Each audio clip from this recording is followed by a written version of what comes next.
Hello there, everybody. This is...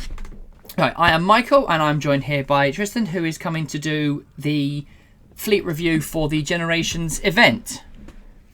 So, hello Tristan, everyone. how you doing? So, I'm doing good. Yeah, it's very excited to see quite a diversity of builds that got put together here. yes, it was an interesting build instructions with the ship's build to era lock and limiting on the points you can bring to a ship. It seems to have brought up a number of interesting combinations. Yeah, so very excited to talk about all of it. Brilliant. So we have 10 fleets plus a community fleet. So we're going to go through them one by one, spend a few minutes going through and talking about them, and then we'll try and hurry things along. So first things first, we have our first fleet, which is by Alex, or Jammers on the Discord. So, fleet construction rules for this, as everyone can go and see, or everyone knows, you had to bring at least one ship from the 3 different eras of Star Trek, and everything on that ship, people-wise, so captains, admirals, ambassadors, crew, had to be the same era as the ship. So if you brought an NX Enterprise, you couldn't put Picard on it to start with. So, everyone's gone for a different interpretation, and there's some ships that are popping up quite frequently and some surprising entries. So the first ship that Alex has bought here is his next generation, the Delta Flyer 2. A very, very, very good ship, as is proven by, I think this turns up several times during this event. He really seems to have built this one for disruption with, every, the captain and every member of the, of the crew is, screwing with people in the end, with captains and crew upgrades and tech upgrades too, in the case of Kira in the enemy fleet, and with life of piracy, he can be doing that from practically the first turn of the game. Yes. So yes, the life of piracy. It means basically turn 1, he can be disabling crew, time tokening captains, and then discarding or disabling or both crew and tech. Plus, the photonic missiles are a nice addition for a Delta Flyer because they destroy a shield just for pulling the trigger. Even if you don't roll dice or everything misses, you still destroy a shield just for pulling the trigger. And once the shields are destroyed, you're also dropping aux tokens. Yes, so they're a nasty thing, and I'm very glad that they're Delta Flyer locked. But it's got the rear firing arc as well, so this thing is a fighter craft as well as a gank murder boat. Yep. Cannot ignore, and you can't ignore the punch that the photonic missiles pack either. 4 dice on a very maneuverable ship. Oh yes, and said with the combined forward and rear arc, and as well, it's got a free target lock once, even against cloak, because it's metaphysics, which of course would then trigger the whole special interaction of the ship ability for it to be able to sensor echo and battle stations. So it's also really hard to actually pin down to a place. And Chemosite just makes it even worse. Yep. So yes, very maneuverable and very disruptive of any enemy ship it happens to meet. His second ship is his NX era, so it is the Dekir, so a Dekir class with Captain T'Pol. and her action of an evasive move plus a double scan since she's on a Vulcan ship. Which, it wouldn't be Vulcans without bringing scan shenanigans. And, particularly, that is, it's using those 2 scan tokens to enable the photonic autocannons, which are a very hard-hitting Vulcan weapon, and the translinear sensors, which limit enemy defense shenanigans. Yes. Though it is important to note that due to order of operations, having translinear sensors and 2 scan tokens does not actually force an opponent to roll 0 defense dice. No, the translinear sensors is the last thing in the calculation. You work out everyone and then go, oh, do you have more than 2? Well, now it's 2. Yep. And logic is the beginning of wisdom, which is a nice addition, because it allows him to basically transfer the time tokens from either translinear or the photonic autocannon onto an enemy, onto any other of the ship. So he could go over and, at the start of the activation phase, time token another ship's tech upgrade to refresh translinears faster. Yep. Which could be scary if he used it to turn off a Romulan cloaking device or refractive shields. Something which is very important to that person's build for the turn if he suddenly gets a time token on it at the start of the activation phase. Mm-hmm. And of course we've got the auxiliary control room, so got a bit of freedom to use the red maneuvers on the Dakir class, and we all know how impactful a hard turn, or especially a backup, can be at the right moment. Oh, very much so, yes. And of course, the one sort of failing of the Dakir is it does maneuver exactly like, well, an Excelsior class, rather like the next ship, and so yes, having the ability to once, or twice if you let game last long enough, be able to counter that red maneuver by turning it hard or even backing it up can be quite useful, especially on someone that relies on the actions for the scan tokens.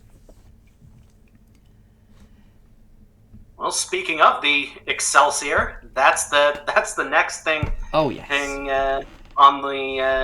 On the list here. So this is the newest version of the Excelsior, which is gonna make it tricky if someone needs a target lock on the rest of the fleet. The Excelsior is going to pull those target locks over to itself, and as a bonus, that'll help keep Janice Rand ticking along to get some free battle stations on the turns where you use Legacy of the Name for a free action. Mm-hmm. Or fly her apart. As the Excelsior special elite talent, you can action to do a 5 straight or a 4 bank as a red maneuver, take a damage rather than taking the Orc's power token, and then you disable Janice Rand and get a battle stations token, and you've then gone barreling across the board. You go 4 straight and then 5 straight in one turn without getting an Orc's power token. Yeah, that'll get you. That'll get it right up there to support the Delta Flyer. 4 straight and a 5 straight in a row will get you pretty much across the board, at least into firing range. And, oh yes. You've got the exo comp available to repair the damage that you're taking from Flyer apart. Yes. So you can keep yourself ticking along. Scotty's there again to remove any Orc's power token that you might decide you want rather than taking the damage. And then James Kirk, the newest version of Captain Kirk, who is basically, you can set your dial to whatever you like. And then when it's your turn to move, if you don't like it, do something different. Yep. This thing is, short of captains who are, short of captains who are outskilling, Kirk. This is always, this is pretty much always going to be able to make the right maneuver for the situation. Oh, yes. And the final thing with this fleet, as with all fleets, is we have the resource of which he has chosen, which is the Ready Room. So he gets 4 mission tokens at the start of the game, and each round, one of the ships can spend a mission token to do one of the abilities. So he can increase some speed, a la Chemosight, have bonus captain skill at the start of the combat phase for shooting first, stop someone from discarding or disabling your captain card if someone's brought a Gul Madred effect, for example. Replacing... And you can, fix one token and, fix one token for another. Yes. So it's a lot of flexibility in Ready Room. Oh, yes, a lot of flexibility. Now, the only other thing to point out with this is that while this is a 130 limit list, Alex has deliberately and quite happily built to 127 to leave him a few points under. Which means I believe he automatically starts with initiative. Correct. And just helps him lay the terrain and get the Delta Flyer in a position where it wants to be first turn. Yeah. So, it is a very, very nice ship. A couple of relatively tanky ships in the Dakir and the Excelsior, and some extremely hard-hitting firepower. And then well, did you like your crew upgrades? Well, so what happens if something happens to them? Of the Delta Flyer. Yeah. And I think disruption is, is always a part of the game that can be easy to overlook. So I think the Delta Flyer is going to cause a lot of people problems. Oh yes, I'm sure it's going to be a pain to deal with. So that is Alex's. Moving on, our next fleet is Ben. So we have here our first ship is our TNG ship, the USS Voyager. Ugh. Shudders of horror over. So this is the modern version of the original printing, so it's able to fire 360 degrees at range 1 to 2 for an Orc's power token with its ram weapon, which is gonna work quite nicely with the additional phaser arrays that it is carrying. So if you are if you're within range 2 of Voyager, it can shoot at you twice, and thanks to Captain's Chair, it can do so every single turn. Exactly, because there's not a red maneuver on the dial, so everything it does reactivates the additional phaser arrays. And then you remember that you've got Captain Carr, so if he fires at someone that's lower captain skill, you get a bonus dice for both of those attacks. 7 of 9 has her action for a scan action and then a scan or an evade token as well. And you've got the little... and there's a nice sort of combo, because 7 of 9 would do her scan. The scan could trigger your astrometrics lab, so you could sensor echo. And if she puts a second scan down, it could trigger Thompson, where you get an evade token anyway. And thanks to Esri, you can trigger Thompson every turn. Every single turn. And then, of course, translinear sensors, because there's never a bad place to put translinear sensors. I'm just very glad it's one per fleet. Yep. And of course, that's also going to help with the fact that the follow-up shot from additional phaser arrays would normally be a fairly weak shot with the -2 penalty. Mm-hmm. But between those scans and translinear sensors, it's probably going to get at least a point of damage through on most shots that you make with that. Probably. And then, of course, we've got the wild card of the ship. We have Quark, who is hiding something nefarious, I'm sure.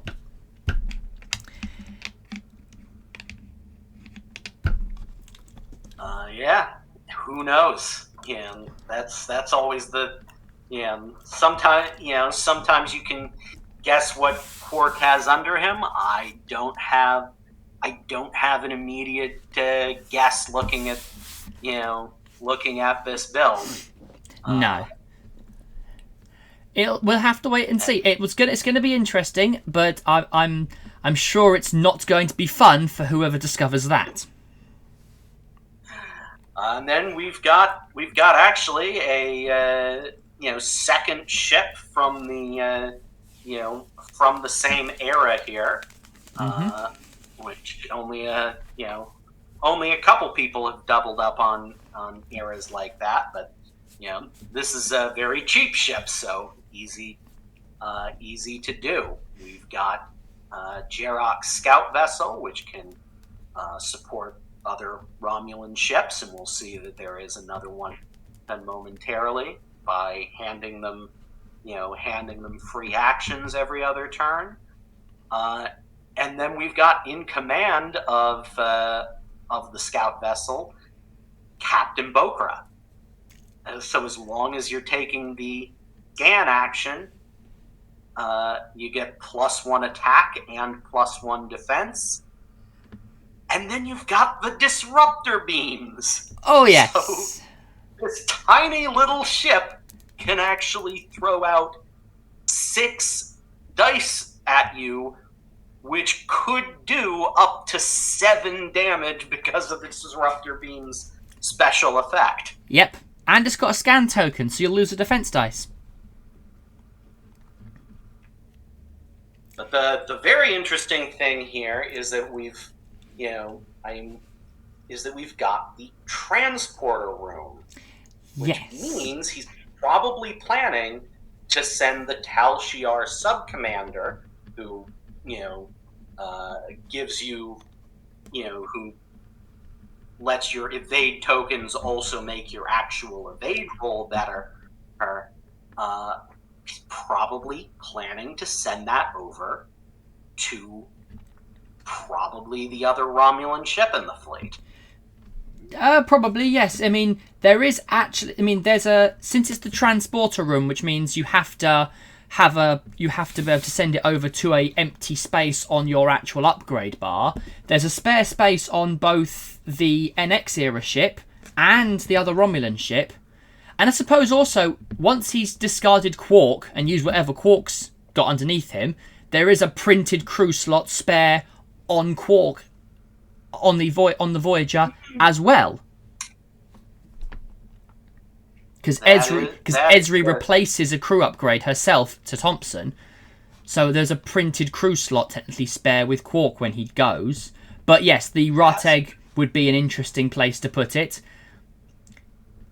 You get your target lock, and then if you've got an evade token, one of their evades becomes a blank. So it makes your evades offensive, which is... Oh, right, I misread how that worked. Yeah, no, that's very interesting. If you've got an evade token, then you convert one of their evades into a blank when they roll them in the modified defense dice step. So they go, I've got an evade. No, you haven't. It's a blank. Well, speaking of the Roteg, it's particularly It's particularly hard to hit in the wall cloak. This is our TOS era classic bird of prey, captained by Laris, who is one of my favorite Romulan captains. And one of the, and someone who can make really excellent use of the Romulan cloaking device. So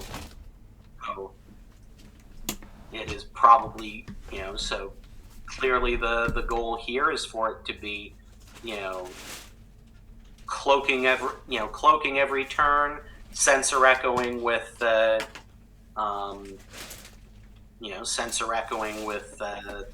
free sensor echo from Romulan cloaking device, which will get you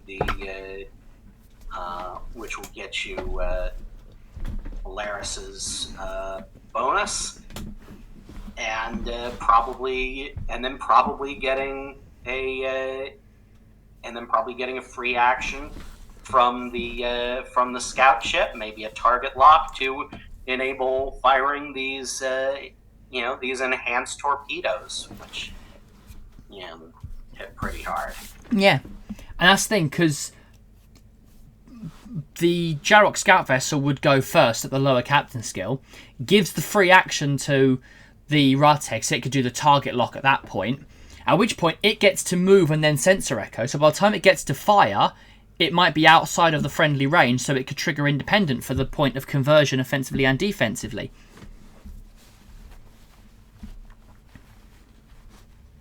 Yeah, a little bit of flexibility in operational doctrine there. Yes. Yes. Our final ship, the NX era, a Xindi insectoid starship, the Diaspora.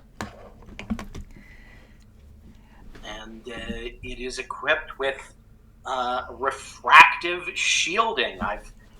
Which is something we're going to see on a couple of Xindi ships that got built here, and it's a very interesting combo, because the insectoid ships are I don't know if I've ever seen one actually hit the table before, because they've got because they've only got 5 hit points, but the refractive shielding brings their stat line on par with the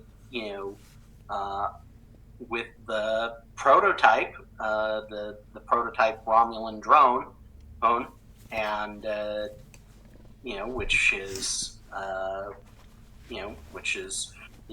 notoriously tough ship, and and then refractive shielding. If someone's not scanning, that's that makes it real hard to land hits. Yep.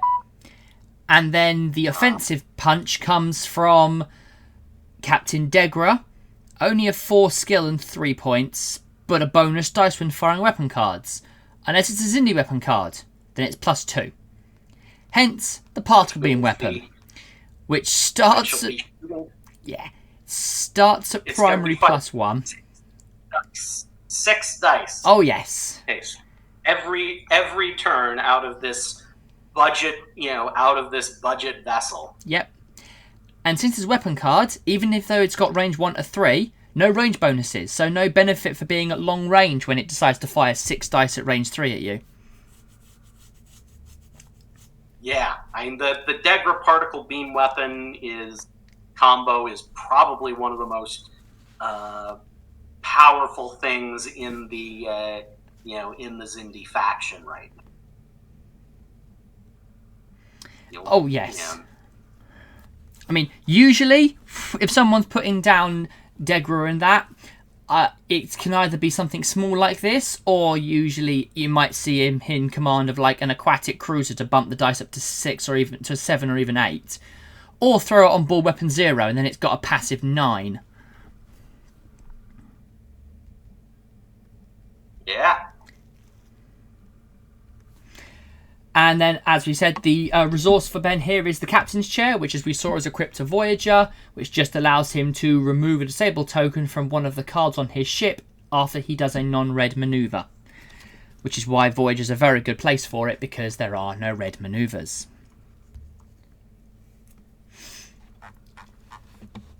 So, moving on. Fleet 3, we have...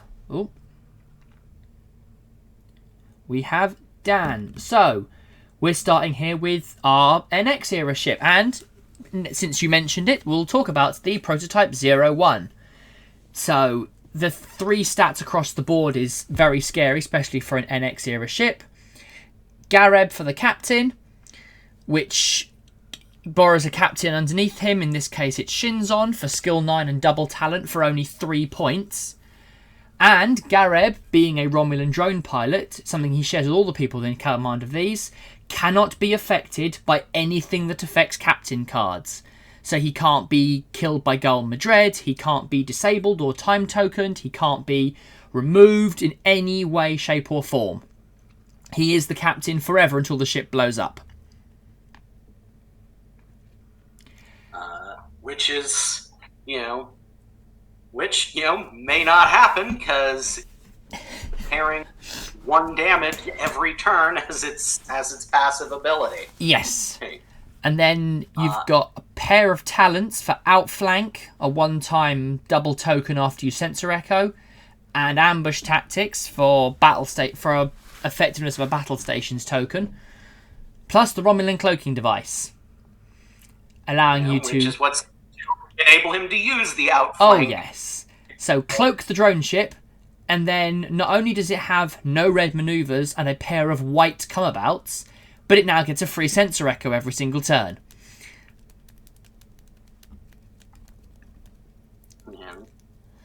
And, it's hard enough trying to shoot at a cloaked ship with its, in this case, 7 defense dice. Yep. But this one also has Disguise Protocol. So it can force you to roll 2 less attack dice. And then, of course, it's got the forward disruptor banks, so it can make a bank. It can, Sensor Echo with, potentially with a banks. So that means, it can. It can be making banks all the time and probably still be able to put itself exactly where it wants to be, and that means it's firing 4 dice instead of 3. Yes. It's a nasty ship. Cloaking the drone ship is something which... It's something which makes it go from just really annoying to... Oh my days, what have you made? Because it's a 2-point tech upgrade, and it gets 3 tech slots. So you can load it up with a bunch of stuff and, do all of its free Sensor Echoiness. Yeah, the gamble of it, of course, is while it's cloaked, half its hit points are gone, but it's still gonna take a lot of focused fire to bring it down. Yeah, and if you don't kill it in one shot, it'll just repair itself and come back.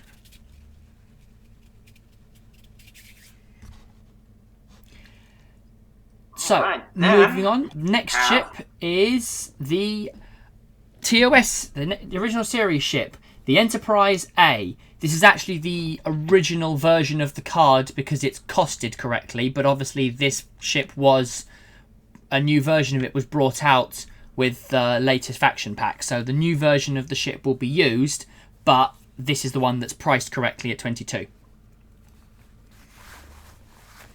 The ability is the same, it just gains an additional one. So it still has a scan token gives you a bonus dice or plus 2 dice against cloak ships. And the other one has got, if you've bought a unique Federation talent, you can swap it out for another unique Federation talent that costs 4 or less at one point during the game. I don't know if he's going to be doing that with this, because To Boldly Go gets a load of mission tokens on, but potentially once all the mission tokens on To Boldly Go have been spent, he could potentially change it out for something else that he wants. A legacy of the name, maybe, for the Enterprise. Yeah, certainly the interesting thing I see with using Boldly Go is it is a very good talent that you can use to get a lot of free tokens over the course of the game.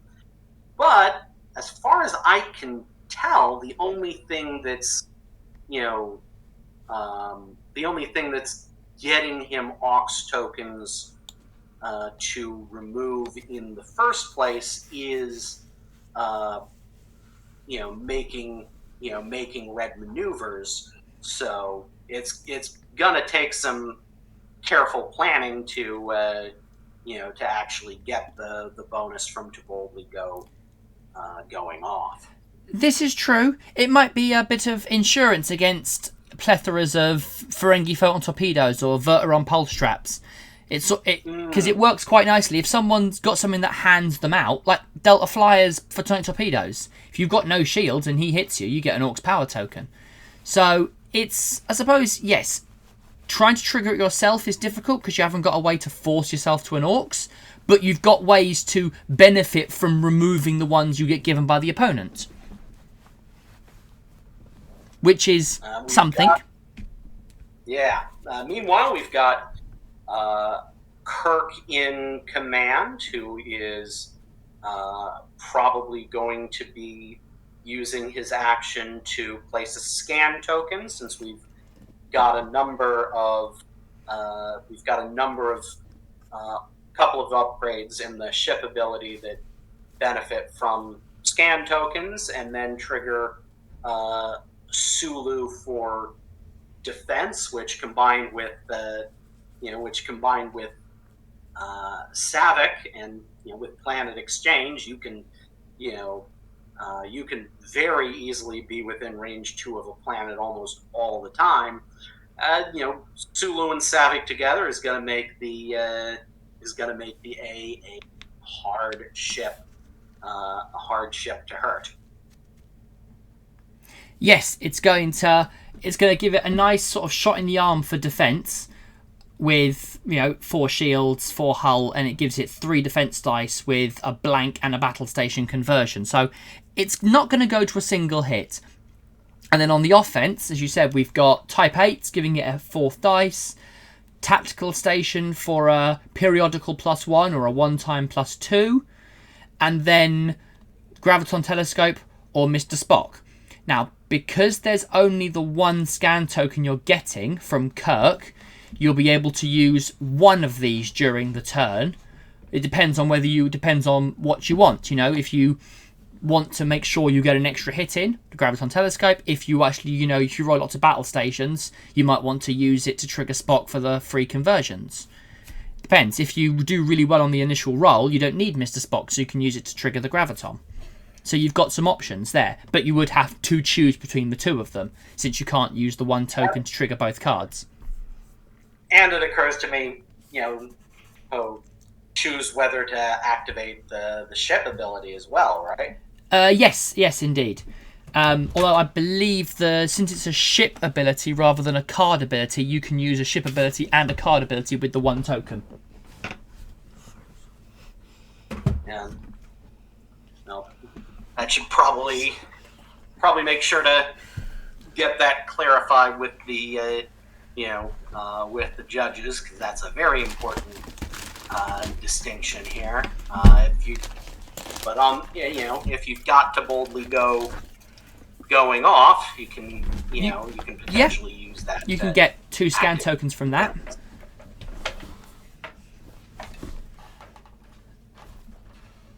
And then our final ship is our TNG ship, which is the Vaughn, a favourite amongst Klingons. If you're cloaked, you get bonus 2 dice at range 1 and 1 dice at range 2, so it loves being up close and personal. And we have the Duras sisters.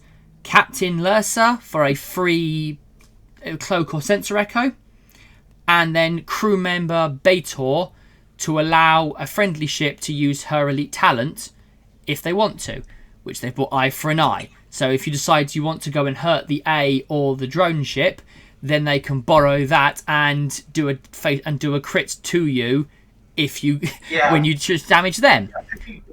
Be very careful, scoring a crit on the on the drone ship, because it'll give you a crit back and then heal the one that you gave it. Yes, it's a case of that hurt, but it hurt you more, and I'm healed. Oh, ambulance, but not for me. Exactly. And also, Bator gives a nice captain skill boost to Lursa. It's written here as an 8 because she gives a +4. That's only because these cards came in before the rule of 3. So it would be capped at 7. But it means that if the enemy is running a minus to your captain skill via some sort of effect, then it works against that. So she's going to be a skill 7 fundamentally, which is nice. It's a good mid skill captain. It means she's going to be doing just after Kirk. The reinforced hull just means this thing is even more of a tank at 7.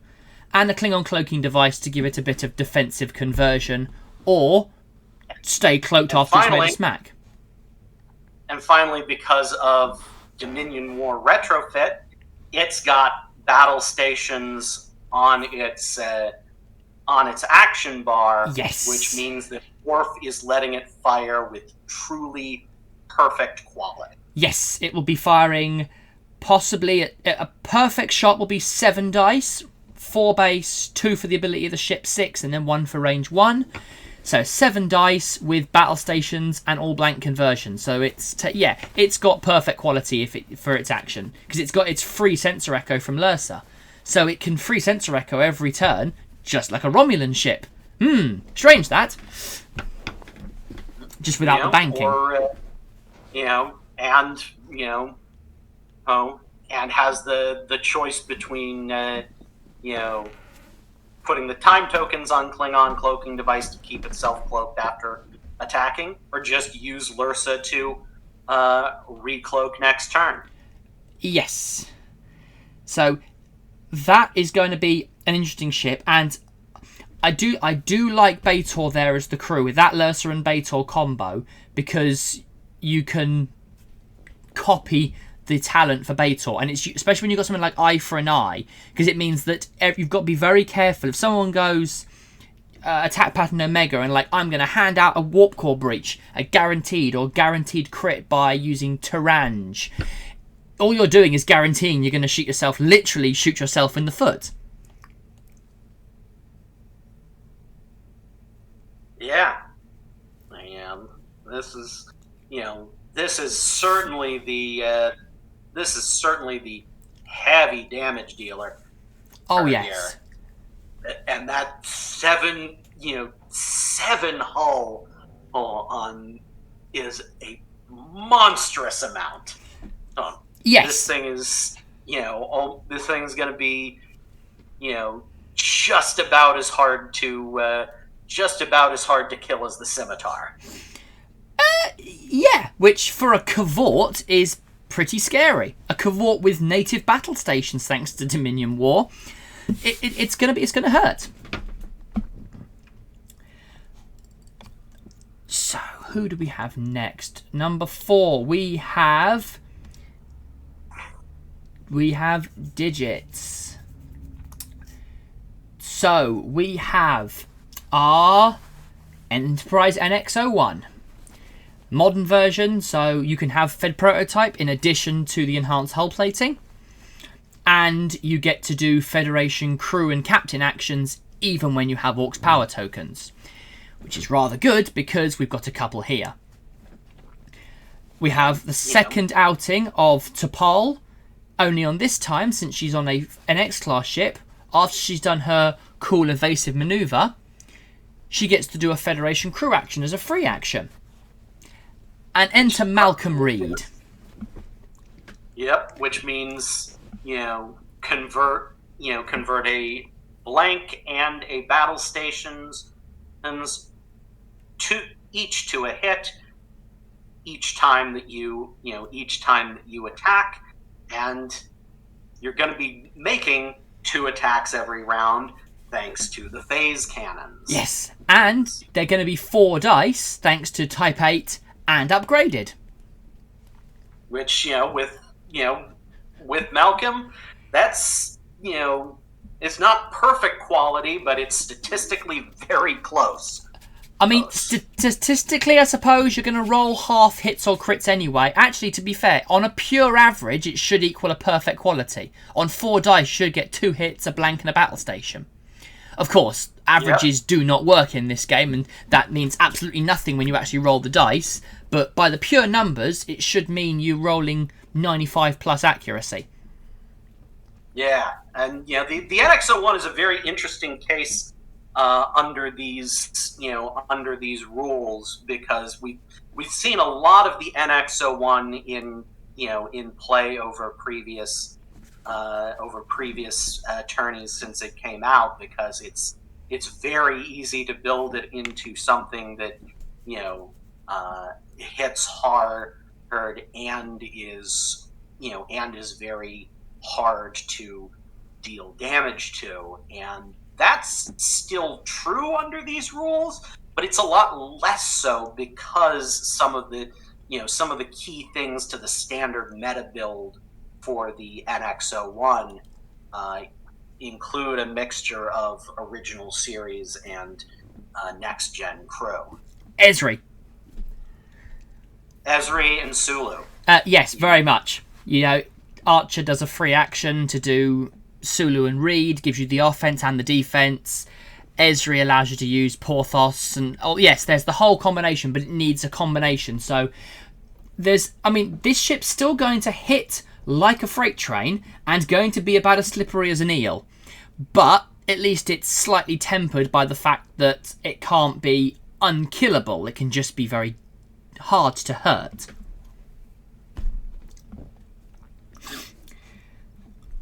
Our next ship is the USS Enterprise, the Constitution class refit. So, speaking of hard to hit, you got to kill this one 3 times, because it's got a classic combo of the original release of Kirk fielding a pair of cheap deaths. Yes, so extremely hard to actually put the ship down. Plus, Valeris gets an evade token whenever it does a green maneuver, and there's something under Genesis, which could be anything. This is a Constitution class refit, so it gets benefits when it either moving at speed 1 or 2 gives it bonus dice, moving at speed 3 or higher gives it a scan token for free. So there's any number of crew upgrades underneath there that could be useful. And the bonus attack dice from 1 or 2 movements synergizes nicely with Valeris. And it's got just a little bit of passive dice fixing, with the ability to reroll one attack die with every attack. Yeah. So, by no means hard to kill, but it's hard to make it stay dead. So, boom! Didn't I just kill you? Yeah, you got to do it again. Okay, what about now? One more time. And then, talking of hard to kill, we've got a bioship. One that, thanks to the build rules, has, 60 points put into it. Oh, yes. And it's got Ahab Picard. So pick a faction that you hate, get a free crit and a bonus defense dice against them, plus an extra slot, which he's used for a crew upgrade to give him Hood Riker for +3 skill. Yeah. We've once again got the Captain's Chair additional phaser arrays combo, so you can fire, this already monstrous attack is going to be firing, twice every turn, and that's further boosted by biological technology. Yes, the longer the battle goes on, the more mission tokens you get, and the more you can spend. Up to 2 at a time for bonus attack or defense dice.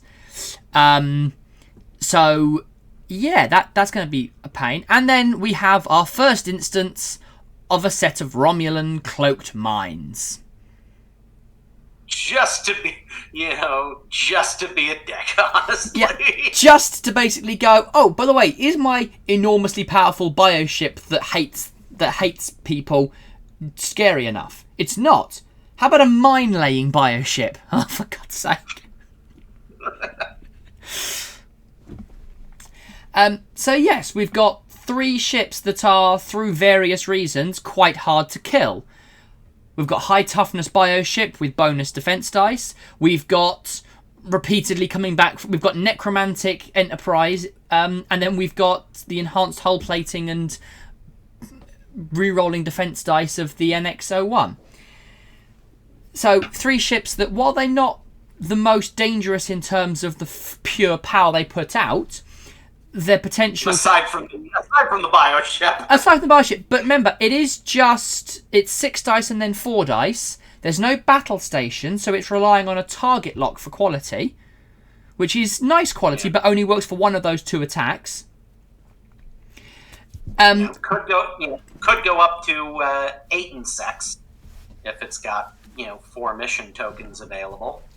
Yes, it could go. If it's got 4 mission tokens, it could go to 8 and then 6. Technically, I suppose 9, then 7 if you're at range 1. Although, if you're at range 1 4 turns into the game, you better be facing down the scimitar or a Borg cube. Yes, so it's got the potential for some high power, but all 3 ships present as... I'm not making it as easy for you. We're all quite hard to hurt or kill or catch.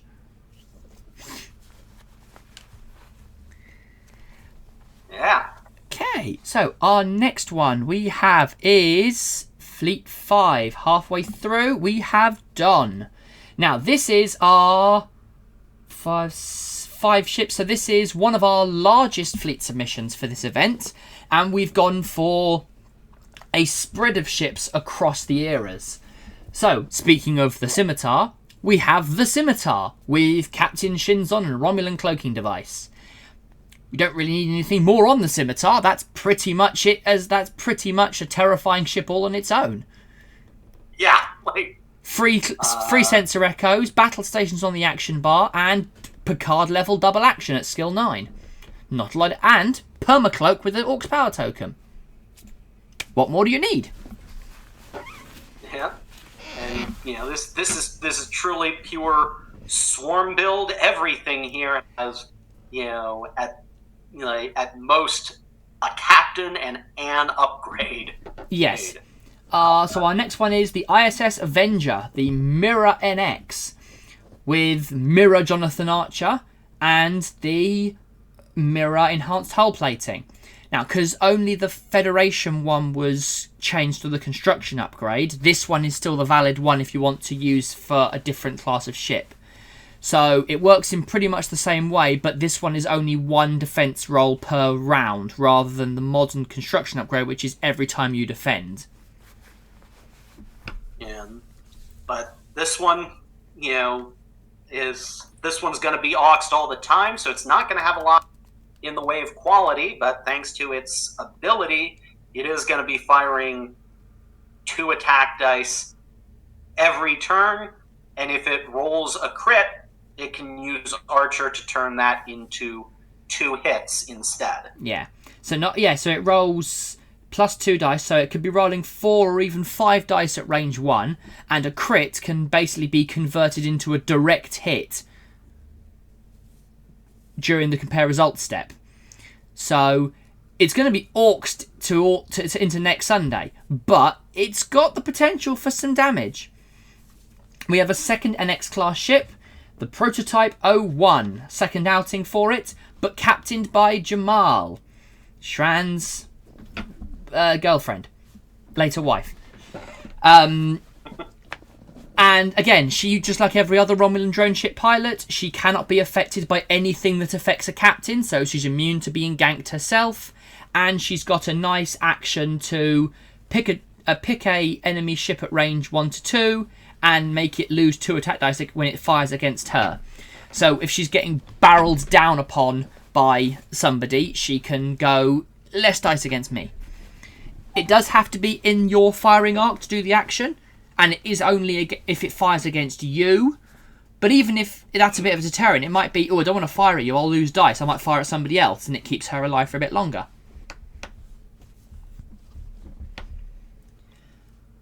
Then we've got the then we've got the original, the original tiny prize. Yes. Can mostly ignore Auxes and still perform actions on its action bar. In the event that it doesn't have any Aux, it can use Captain Spock to double up on actions. Although Spock's actions are target lock and scan. They are listed on the action bar.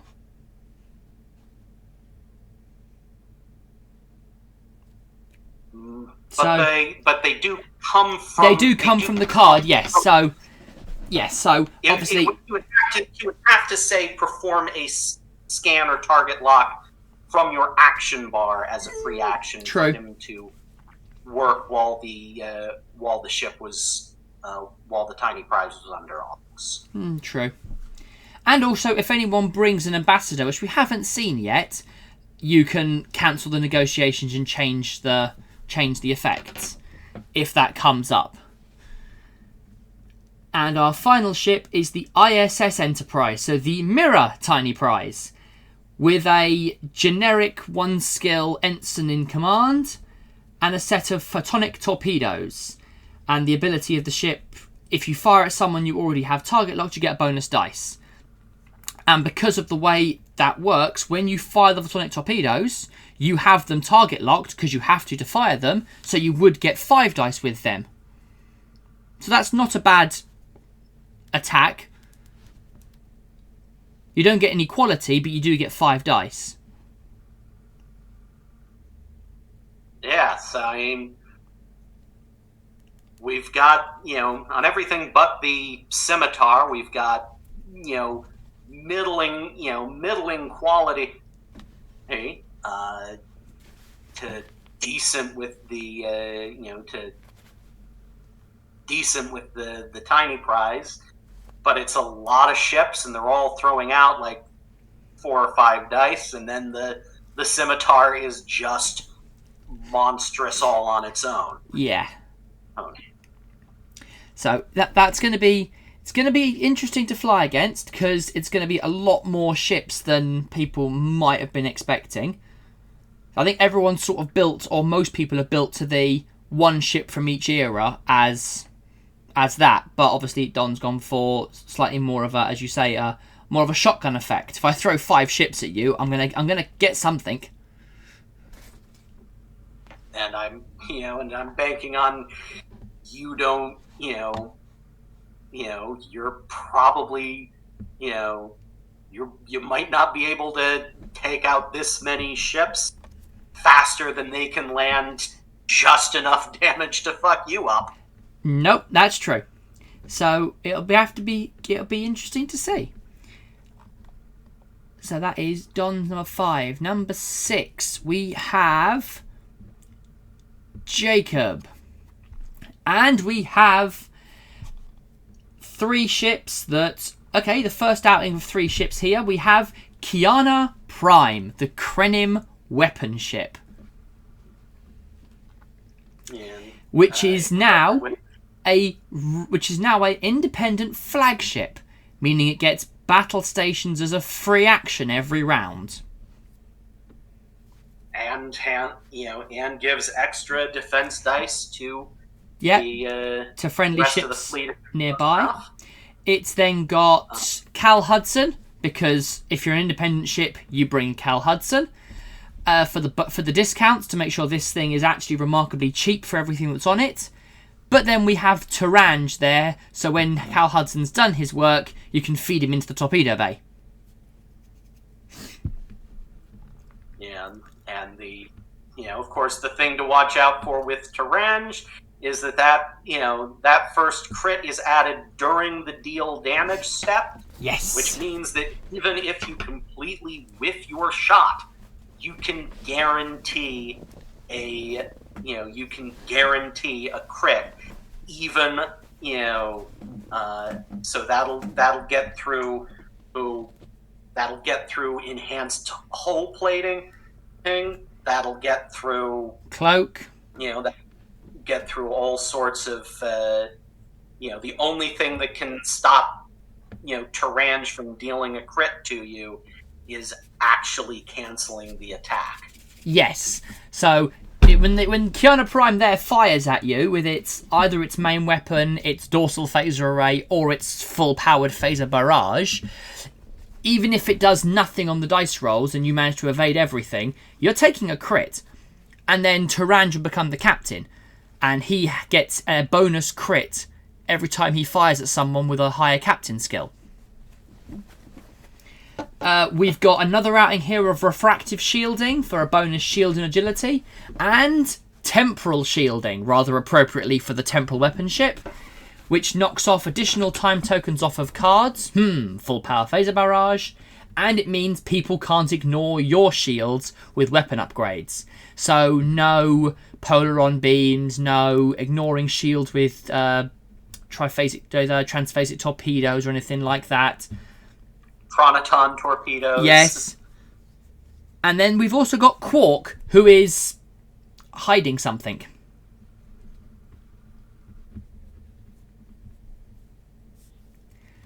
We've, them and Sakana, combined with Cal Hudson, is further making all these weapons insanely cheap. Exactly.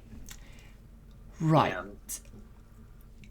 So that's, it's a beast of a ship now. Originally, given it starts off as a 4-1, since it starts off as a 4-1-6-4, now being 5-3-6-7, that thing is only one weapon. It's a one weapon point lower, but it's actually scarier than the Scimitar in terms of stat line. And it can do its free battle stations action every turn, plus either a scan, target lock, or its named ability for some possible bonus evade tokens. Then we have the Grissom. Eee, the Grissom. Oberth class. I like an Oberth. And a ship the enemy is reluctant to shoot at because, killing it means you either lose a crew or take an aux, neither of which are ever a fun time. Nope. We've got Spock again for a free target lock or a free scan. We've got Dominion will retrofit for a bonus shield and a slot. Battle Hardened as our talent, which looks like a bit of a silly thing given that it hasn't got battle stations on the action bar, until you remember you've got James Kirk from the Kelvin timeline here as well. So it can give the ship a free battle stations action at the start of the activation phase and boost Spock's captain skill to 9. And then the temporal shielding thing and, Earl Grey tea means you can potentially do that every turn. Yeah, you do. Timing on using Earl Grey tea is interesting, given that it changes the battle station into 2 other tokens. Yeah, but you could do it every round because you've got battle hardened. So you spend the first one, you get a second one back. That second one becomes the T. Earl Grey token, removing a time token, getting you scan evades. Depends if you get to fire first. You can spend the battle stage token in offense, and then you can trade it in for a scan, evade, and defense, rather than getting the second token back with battle hardened. Potentially, if you don't need the second battle stations. And we've also got the transporter room here, and yes, and an open crew slot. So I almost wonder if whatever's hiding under Quark is meant for the Grissom. Yes, it could be. There's definitely, it's the only empty crew slot they've got. So unless there's a plan to swap over someone, so it has to be a swap or a direct trade. So you could swap Kirk Kirk onto the Krenim ship if they want to take like Sakona off. If you wanted to do another, well, you wouldn't need to, but or yeah, you could put Quark on with the empty slot. Or when somebody else gets destroyed, you can discard the transporter room and take one of their crew upgrades and bring it over to you.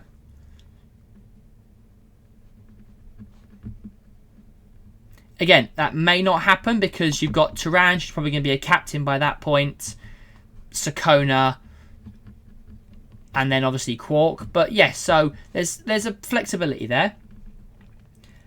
And finally, we've got the Orasin, the other named Xindi insectoid starship. And, rather like the first one we've seen, it runs Degra with a particle beam weapon and refractive shielding.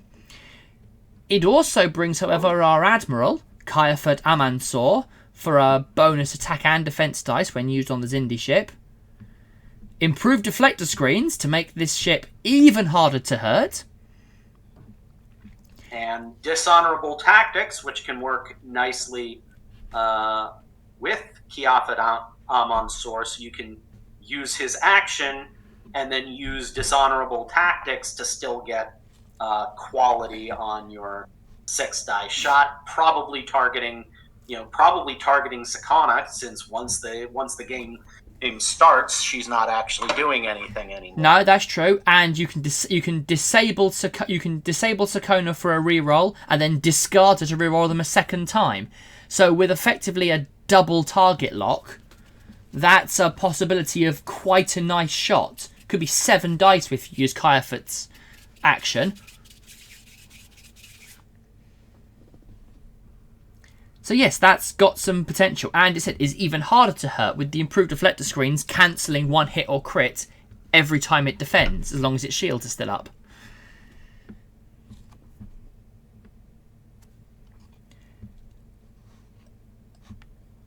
So yeah. Our next fleet is, well, the very first ship is the Weapon Zero. I wonder if people might be able to guess who might be running this one. I was looking through this earlier, and I have gone cross-eyed, trying to track in my head the kind of the level of swapping people between ships that is going on here. Yes. I mean, I think the upshot is everyone is coming to Weapon Zero because that is Jeff's favorite thing. Yes, of course. So, as you just said, as people may be aware if you're familiar with this is Jeff. So, Weapon Zero. It is an absolute brute of a ship with 6 attack dice, 8 hull, and the large base of a Borg tactical cube. But also a really nice defensive ability that means the more damage you put onto it, the more defense dice it rolls against you. And it starts off with Kayafat Amansor, giving you re-rolling of blank results if your hull value is greater than the opponent's hull value. Let's see, your hull value is 8, which means that it's bigger than even the souped-up Vaughn or the Scimitar we've seen. Meridor allows it to fire. It allows it to increase its weapon value by up to 2 points for decreasing its captain skill by the same number. So that could go to an 8 base for 1 turn. And yes, I am not even going to try and guess which order this all works in. But we have the Robinson with Cal Hudson and a huge amount of very cheap crew, including Quark hiding something, Odo to copy crew, O'Brien to re-enable things, Esri and William Riker for free actions and less time tokens, Bashir for re-enabling people, Duranadar to stop Orcs power tokens. Like, a couple of things that I know are going on here is that, Miles and Julian are definitely ending up on Weapon Zero, because that's going to let him use comm station every turn to, in combination with Khan, who we'll see a little later, to give the Weapon Zero a monstrous captain skill, and Duranadar will let him use that defensive ability without actually taking Ox tokens. But the other thing that I noticed is that, in addition to his usual Malt shenanigans for moving people over, the combination of Chulak and,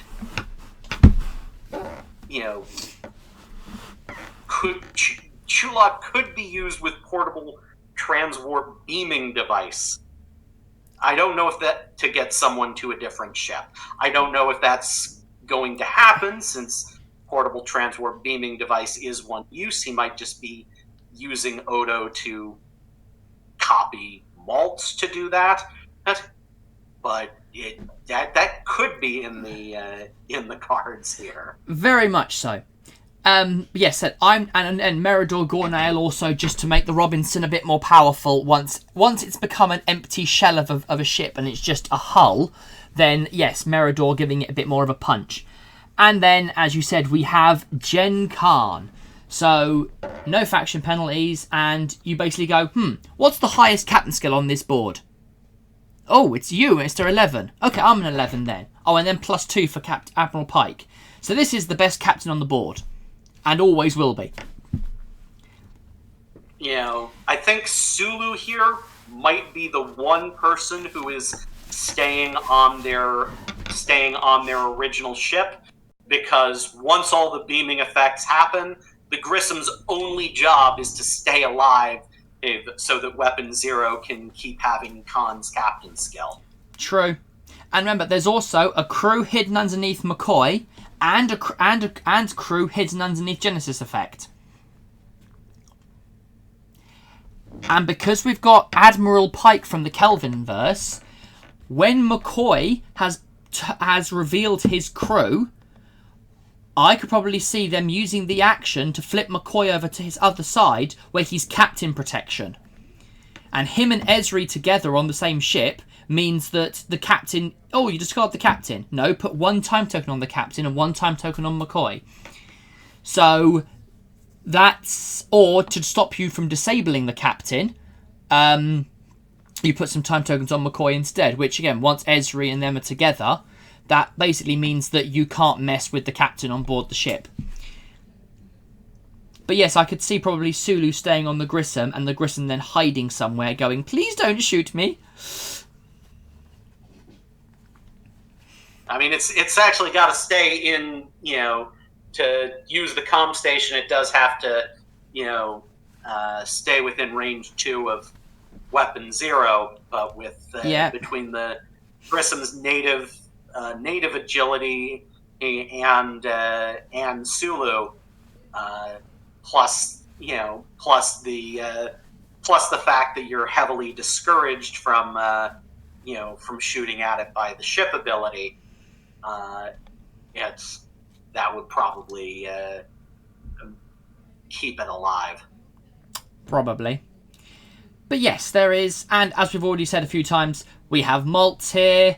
Hello there, Mr. Maltz.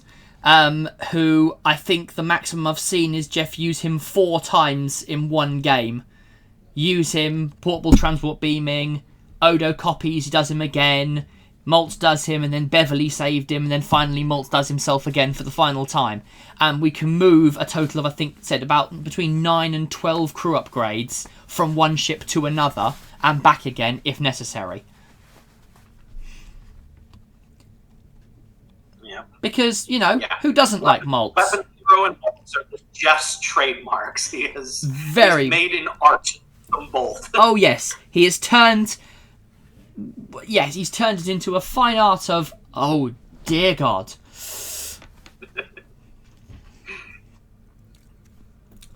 Right, so our next fleet is me. It's my fleet. Yeah. All right. Well, we're starting here with the Intrepid, captained by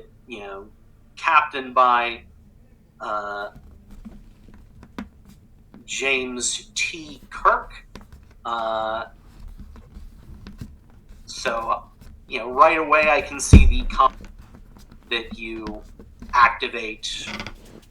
You activate Kirk, I think, for a battle station action, and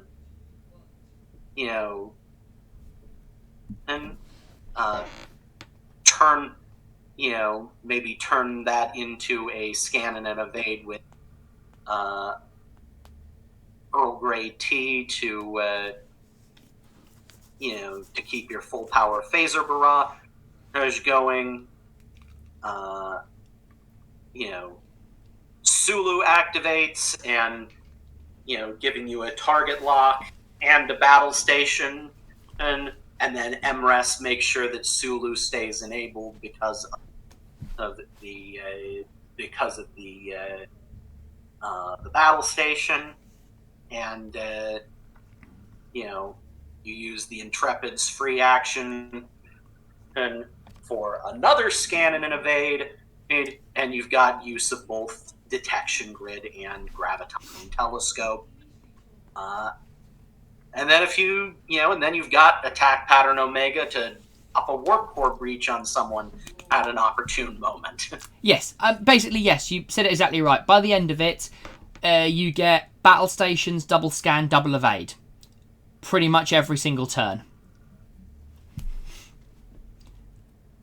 And then, yes, detection grid to help the rest of the fleet.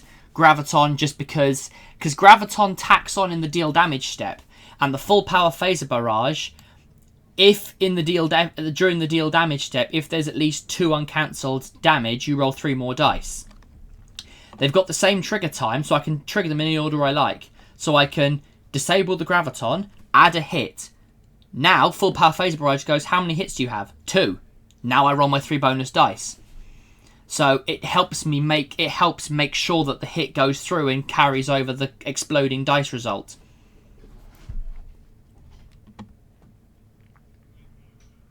We've got once again the insectoid Degra refractive shielding particle beam weapon combo. Yes, I must admit, the Zindi ships are... I have a bit of a weakness for the Zindi. Not quite so much to Jess Weapon Zero levels, but I do like the Zindi ships. The bonus here is Evasive Pattern Omega.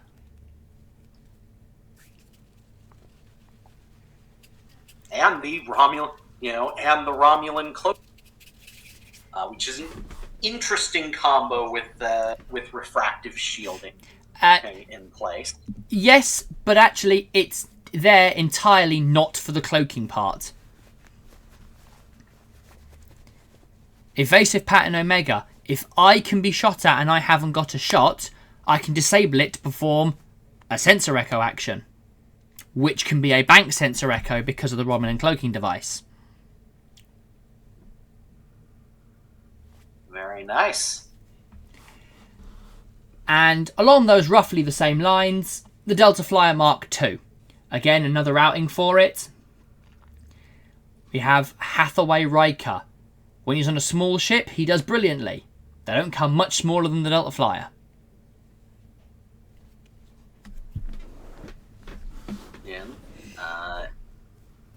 Intercept to drag attacks over here, which you probably, which with refractive shielding and, with refractive shielding and gives you some, gives you a good chance of dodging the worst of those hits. And once again, you've got, Romulan cloaking device, so that when you target lock or evade, you can do a bank sensor echo. And Yes. get a battle station. Mm-hmm. And then Esri means Tasha Yar and Enrique Nunez will be available, available to you every turn. Tasha gives you great a great passive option for dice quality. And Enrique Nunez can keep some,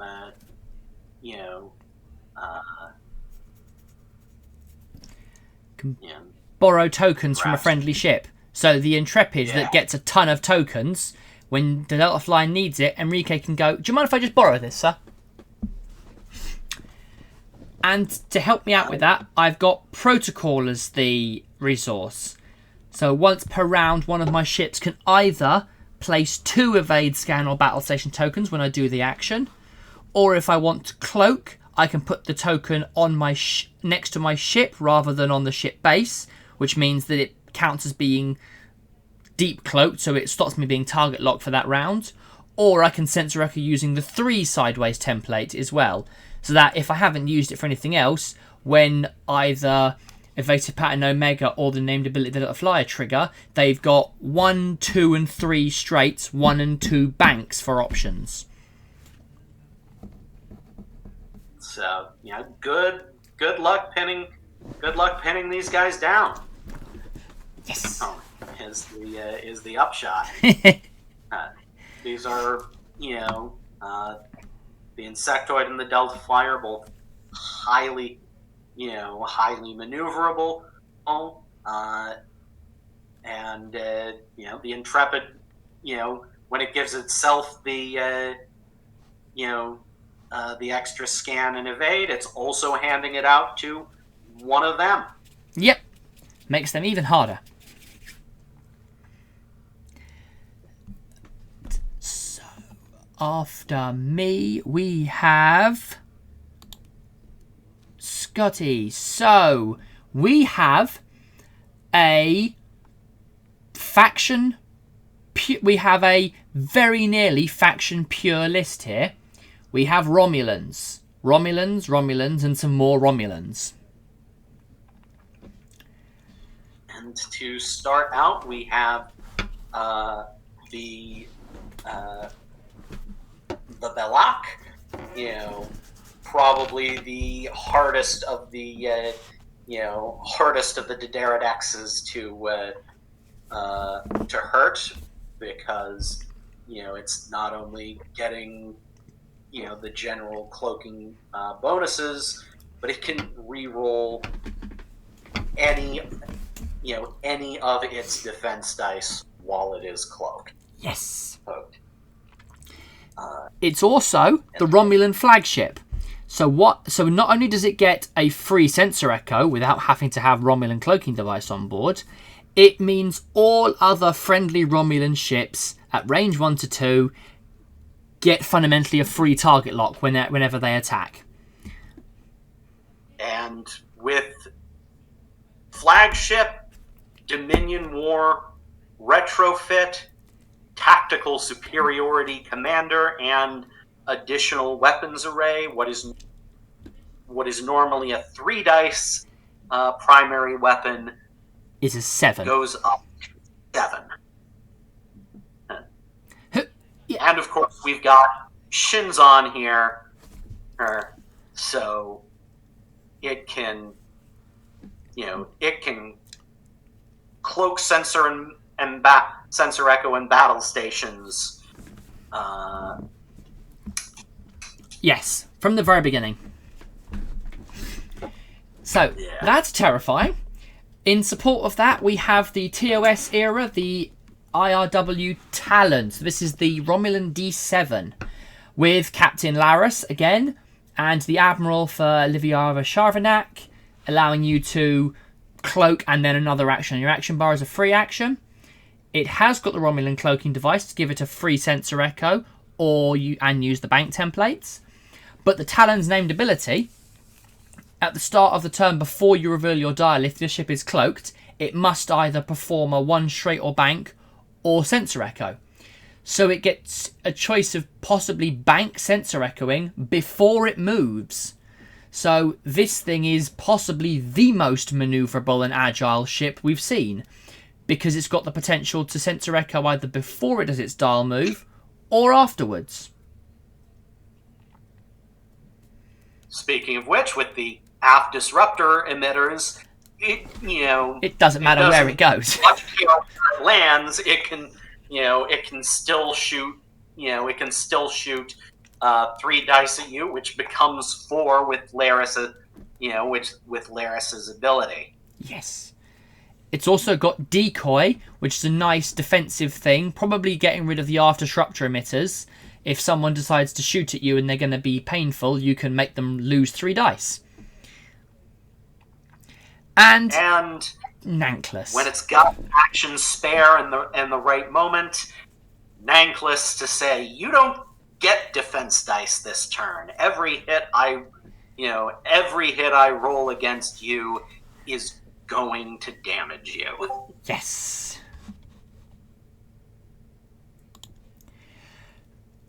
Yes. So Nanklus, I'm glad to see him. I do like Nanklus. I don't particularly want to have to face him, but I do like Nanklus. And finally, we have another Prototype 01. I think this is our 3rd showing of it, maybe 4th. Gareb is the captain. He's borrowed James Kirk for 9 skill and double talent, with which he is a member of the Tal Shiar. So he can look at someone's maneuver dial and then get himself a Battle Stations token, as well as another Battle Stations token when it's finished sensor echoing with the Romulan cloaking device. And it's got repair protocol, which means, every now and then it's repairing 2 damage instead of 1. Yeah. It's got disguise protocol, as for further making it annoying to shoot at it while it is cloaked. And the one non-Romulan thing here is the Type 8 phasers to give it a base of 4 attack dice. Yes. So this thing, it flits around the place. So this is a very manoeuvrable, very sensor echoey fleet. It's going to be hard to actually lay a hit on because they're going to be moving constantly. Yeah, the only things to be remembering would be that the Belak, while it gets the free sensor echo, it can't be a bank one because it hasn't got the RCD. And the Talon, it has to do that move before it reveals its dial. So he have to play it very carefully so that he's planned out his maneuver from where he's going to be after he's done that move. And of course the other thing is since he doesn't have a way to stop himself from decloaking, he won't have access to that ability the turn after he fires. No, he won't. He'll have to use his action to Sharvanak cloak, then do something else. But as soon as he's cloaked, he can then bank sensor echo with the Romulan cloaking device and still get the bonus dice and the Battle Stations token. But it'll only be every other round that he'll have to do that move because, he'll have to cloak after he's moved his dial.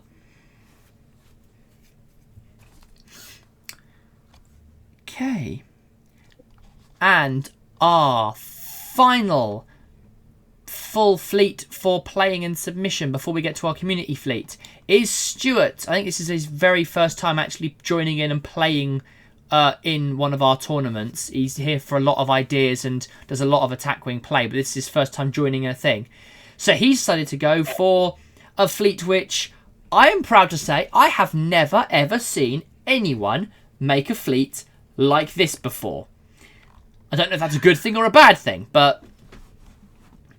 Because we are starting out with a Bajoran Solar Sailor Yes. with 6 hull. Yes. Read 'em and weep. So, we've made the Denorius an independent flagship, giving it an additional base weapon agility and hull point, meaning it's a hull 4 ship, which will become important later on. It also gives it 3 agility and 2 defense. Then throwing on board a reinforced hull and refractive and multi-adaptive shields means this thing has a stat line of 2, 4, 6 and then 2 shields. So it has doubled its attack, defense and hull via upgrades and cards.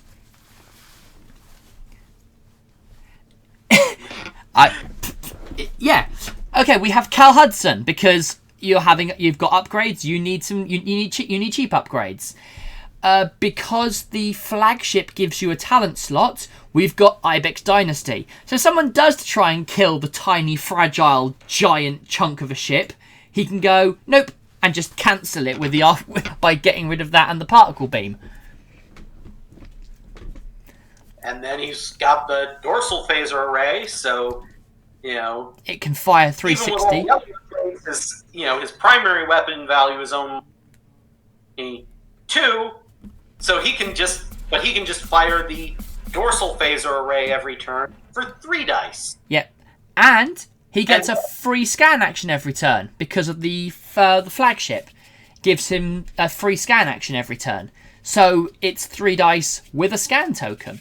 And then an experimental torpedo bay, of which there's something under there. It could be, it has to be a torpedo that costs less than 5. So that limits it. But there's a handful. There's Ferengi photon torpedoes, for example, for some Orcs power token stuff. Okay. The next 3 ships, I think I'll do as a little group because they're all very much the same thing. We have a trio of Tholian web weavers.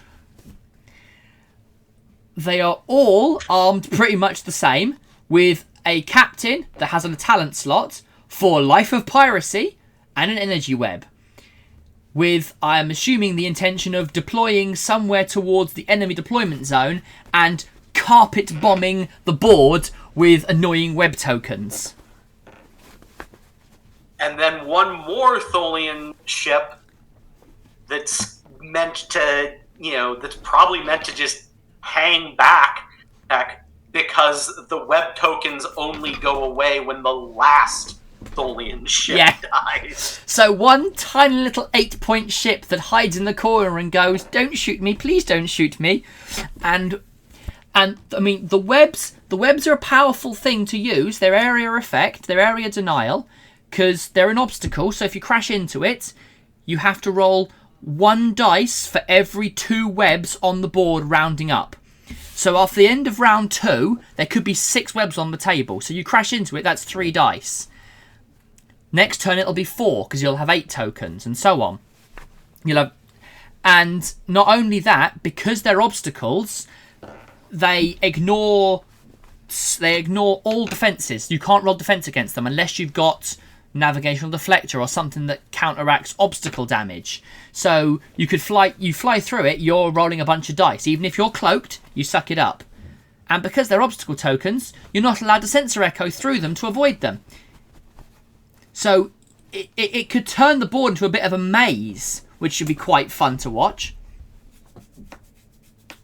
And then finally, we've got just a fighter squadron, which can be there because the Solar Sailor, by getting all those hull upgrades, counts as a capital ship. Yes, the flagship bonus to hull counts as a replacement, so it replaces it to hull 4, which means the tiny 2-man sail ship is able to support a squadron of Peregrine-class attack fighters. I mean, it's inventive. It's bold. And I said, I've never seen the Tholians used in an event here. I've only used them a handful of times in real life. The Solar Sailor, I've seen it once before. It was a mine layer. But this is a capital ship sailor with defenses to rival. I mean, that's a total of 8 durability and 4 defense dice. That's sort of like, that's what you'd expect from like an intrepid class. And since, it's probably, since it gets a free scan, it's probably going to be using its actual action for an evade token. Yeah. And it can throw, an Ox token and here and there to just straight up cancel a hit. Yeah, very, very, very hard to kill. Yeah! I mean, each one of the Tholian ships gets a slightly different captain. Tholia 1, because it gets to do the end web as a free action, he's got a Gorn captain for possible disabling of enemy captains. Colo, if he wants to use that. And then a Gorn commander for some passive quality. So the captains may be a little bit he might have just wanted cheap captains with talent slots. But they all do have abilities that he might actually be able to use at some point in the game. Yeah. And even the generic tiny Tholian ship's got the Aquatic Council that gives a defensive bonus, making it just that little bit harder to kill. Like, this, to go Shakespearean, though this be madness, there is a method in it. Yes, there is definitely some. I'm not entirely sure what went through his mind, and I'm not sure I'd want to go looking, but it's definitely unique. I'll give him this. I am fascinated to see how this does. You and me both. So, after that rather fantastic ending of our 10 official fleets, we have our community fleet, which was submitted by TJ.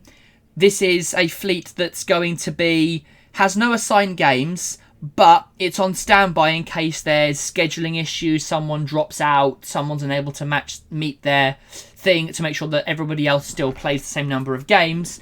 We have this fleet to step in as a sort of substitute. So we have 3 enterprises, which stands quite to reason.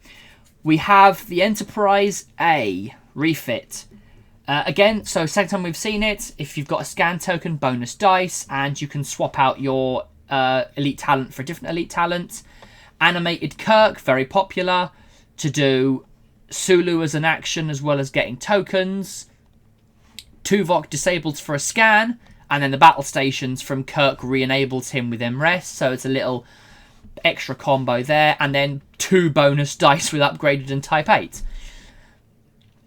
So it hits hard with a nice scan, battle stations combo, and some bonus defense dice. We have the Enterprise D, the very first Enterprise D in this event, with Captain Picard, but the modern version of Picard. So if someone tries to discard, steal, disable, or time token any of your crew, then they have to target a weapon upgrade instead. Now, he only has one of those, Type 10 phasers. It might not be what he was going for. It might be because he gets a free battle stations or evade every turn. But with that Tactical Superiority Commander and Type 10, it means that you're firing 5 dice 360 at range 1 to 2 thanks to the ship ability. So, again, go near this ship at your peril.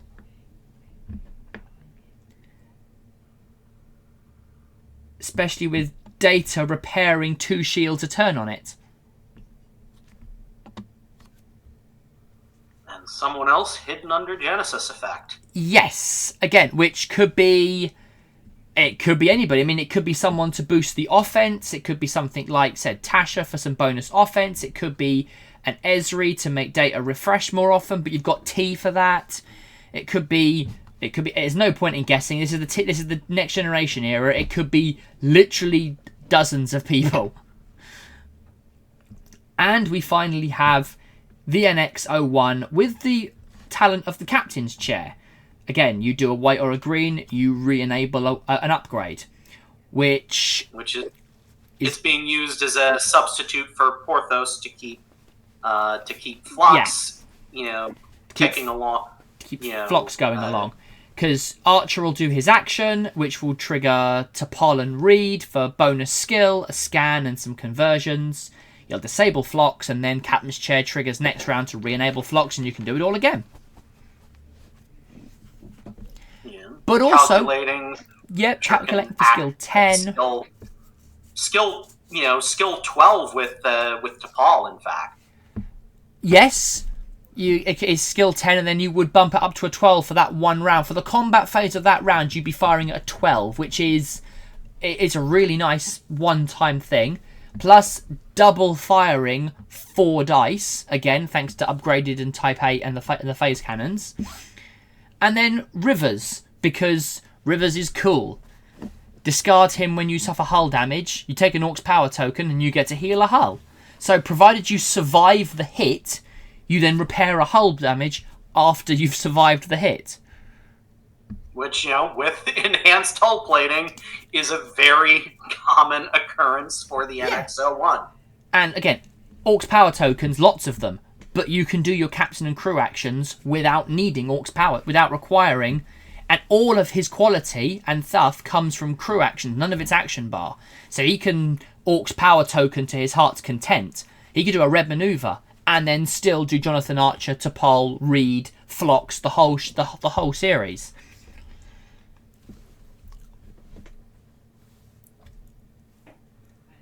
So, yes, so that's a very, very nice Fed Pure trio of enterprises, which sort of is appropriate for the whole theme of the generations. Since this is the 60th anniversary of Star Trek this year, the event for this one and a lot of the other events this year hopefully are going to be themed along celebrating the long lifespan and history of the franchise. Yeah. So, that is all 10 fleets and TJ's community fleet to step in. We have a lot of very interesting fleets, everything from cloaking shenanigan Romulans to lots of scanning Vulcans and a solar sailor that happens to be tankier than a Galaxy class, but that's... But, that's what happens. It's going to be very, very interesting. People are playing games over the next sort of 3 weeks or so. We've all been given out our pairings at the very beginning, so to help out with our scheduling issues and everything. So hopefully there'll be lots of games happening over the next couple of weeks. Yeah, this is going to be fascinating to watch. There is, like I said before, there's such a diversity of builds that came together. We're seeing some, where people are using resources. We're definitely seeing some of the less common ones used here. And just some truly wild ideas that are going to be so much fun to see at the table. Yes, this is going to be a lot of fun to watch, everybody. As I said, if I had to pick a couple, I think I'm most interested to see how the Tholians and the Denorius work, because that's just ridiculous. But also we've got a lot of Xindi ships in the NX era, which is nice to see. We've got a lot of the NX-01s and a lot of prototype 01s. Honestly, I want to watch how Jeff does his moving stuff around shenanigans. I know how it works normally, but that is usually predicated on a shuttlecraft and mixing factions from the beginning. So this is the first time I've seen a faction pure maltzing around. Yeah, this, it is absolutely mind bending trying to work out exactly what he is sending over at what time, and I, it is, it's always exciting to see see a master at work, and when it comes to this, Jeff is absolutely a master. Oh, absolutely. I completely agree there. There is no one that does that sort of thing quite as well or quite as often. Which might explain the high level of skill. But that is all of them seen. Any final remarks, comments? I mean, I think I've said all I want to say. Okay. In that case, thank you very much, Tristan, for joining me. Absolute pleasure. And thank you, everyone, when you watch this. Feel free, if you have any questions, drop them and ask. Otherwise, everyone have some good games, and we'll see you next time. Take care. See ya.